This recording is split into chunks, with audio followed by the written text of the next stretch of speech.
veče, poštovani gledalci. U današnjem klipu ću pričati o uvođenju obaveznog vojnog roka, koji je u Srbiji uvek aktuelna tema kad se izabere nova vlada. Generalno od 1. januara 2011. godine je ukinut vojni rok, obavezno služenje vojnog roka u Srbiji i punih 11, sad ulazimo u 12. godinu kako nema obaveznog služenja vojnog roka.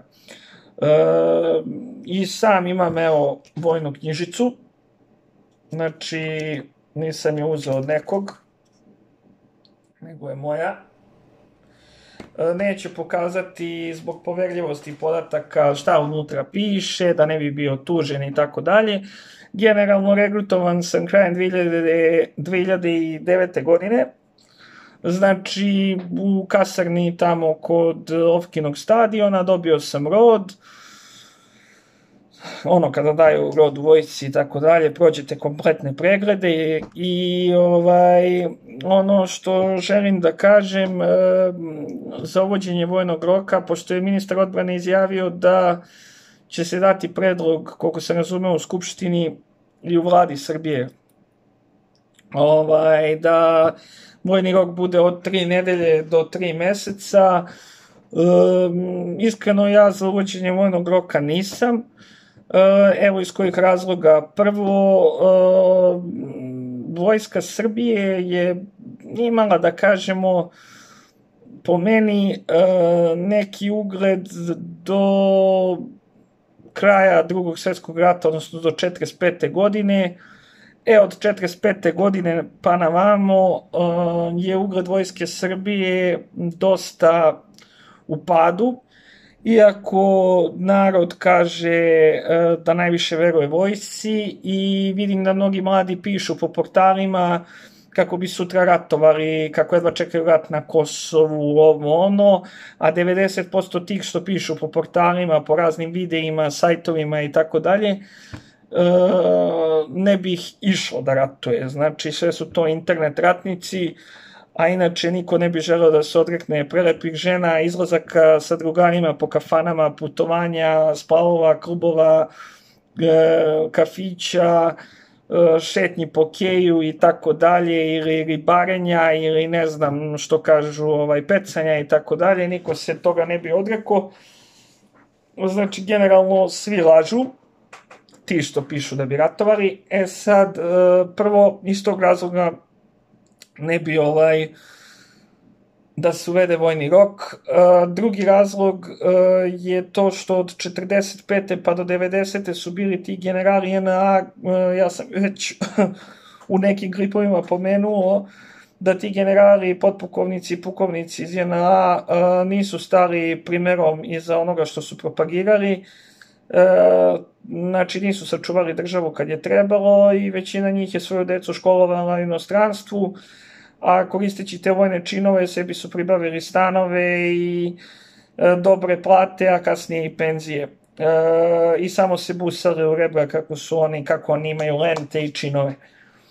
To je vojsci SFRJ od 45. do 90. Što se tiče vojsci od 90. do sada, taj rat u SFRJ je bio besmislen, što smo videli. Namagarčeni su i Hrvati, i braća Hrvati, i braća muslimani, a i mi Srbi. Što je rekao jedan naš komičar, kaže, kad bi se probudili iz groba svi koji su ratovali i poginuli u ratu, i Srbi, i Hrvati, i muslimani, kad bi videli da ljudi danas žive normalno i da putuju i po svetu i koliko se ljudi odselilo i šta ti ja znam, da bi se oni kao sami sebi smejali i rekli zašto smo mi ratovali. Znači svako ratovao za neku svoju ideologiju, rat je bio besmislen, tako da to je to što se tiče tog rata od 91. do 95. Što se tiče samog rata na Kosovu i tih heroja sa Košara, njima svaka čast. Znači, heroji sa Košara što su odbranili Kosovo, ali i sad imamo problem dole. I jedan od razloga isto što ne bih uvođenje obaveznog vojnog roka je zato što ti vojnici sa Košara danas su jako velikim finansijskim problemima, jako teško žive, a na mnogi od njih je rat ostavio baš teške psihičke posledice, ljudi imaju baš dosta psihičkih problema, pardon, i rat nikom dobro nije doneo, tako da sam eto iz tog razloga protiv uvođenja vojnog roka.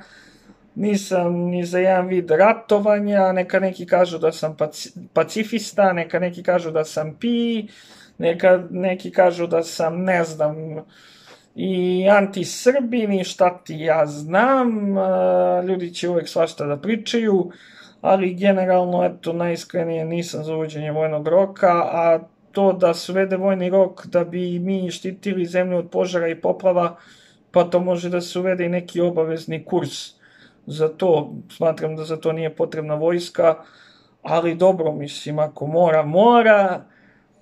Nikad nisam bežao, znači, ja to kažem, regrutovao sam se u vojsku, nisam hteo da idem u gerijatrijske centre, da služim civilno. Opet kažem, ako država zove, eto, odazvaću se,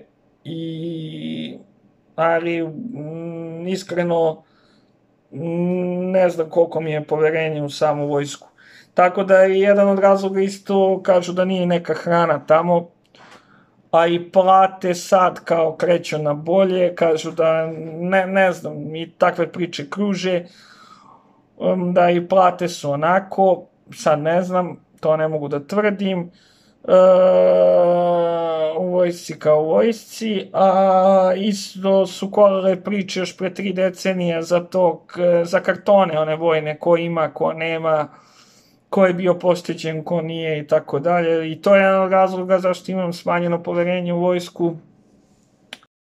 I da još dodam iz kog razloga mi je poljuljano poverenje u vojsku, to jest smanjeno, iz razloga ubistva gardista u Topčideru. Smatram da nije jedan gardista ubio drugog pa izvršio samoubistvo, nego da ih je ubilo treće lice, i to mišljenje ne delim samo ja, nego većina stanovništva u Srbiji. Ja sam čak i posvetio pesmu gardistima, tako da, eto, to je još jedan od razloga zašto nisam za uvođenje vojnog roka, i eto, to je to.